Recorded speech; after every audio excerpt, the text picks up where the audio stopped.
అందరికీ నమస్కారం. లక్ష్మీదేవి ఆశీర్వాదం కావాలంటే ఒక లైక్ చేసుకోండి.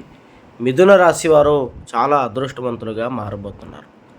మిథున రాశి వారు గత కొంతకాలంగా అనేక రకాలుగా ఇబ్బందులు పడుతూ ఆర్థికంగా వెనకబడిపోతూ ఉన్నారు. సరైన ఉద్యోగ అవకాశాలు లేక, వ్యాపారాలు లేక, అనేక దోషాల వల్ల వీరు మానసికంగా ఇబ్బంది పడుతూనే ఉన్నారు. మరి ఇలాంటి మిథున రాశి వారికి వారి జాతకంలో గ్రహాలు మారబోతున్నాయి. గ్రహాలు మారడం వల్ల వీరికి ఒక శుభం జరగబోతోంది. వీరి జాతకంలోకి బుధగ్రహం అనేది ప్రవేశించబోతోంది. బుధగ్రహం అన్నది సాక్షాత్ లక్ష్మీదేవికి అనుకూలమైనటువంటి గ్రహం. ఆ గ్రహం యొక్క అనుగ్రహం ఈ రాశి వారికి రాబోతోంది. అంటే సాక్షాత్ లక్ష్మీదేవి తలుపు తట్టి మీ ఇంట్లోకి అడుగు పెట్టబోతోంది.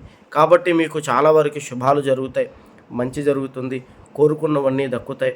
వ్యాపారంలో అభివృద్ధి కనబడుతుంది. ఉద్యోగాల్లో ప్రమోషన్స్, ఉద్యోగాలు లేనటువంటి వారికి ఉద్యోగాలు వస్తాయి. విపరీతంగా మీరు అనుకున్నవన్నీ కూడా సాధించేటువంటి అవకాశం ఈ రాశి వారికి ఎక్కువగా ఉంది. ఎటువంటి జ్యోతిష్య సమస్యలు ఉన్నాయి, ఈ నెంబర్కి ఫోన్ చేయండి. గుప్త నిధులు తీయబడను. స్త్రీ పురుష వశీకరణ, ప్రేమ సమస్యలు, స్త్రీ వశీకరణ, ఎటువంటి సమస్యకైనా 3 రోజుల్లో పరిష్కారం.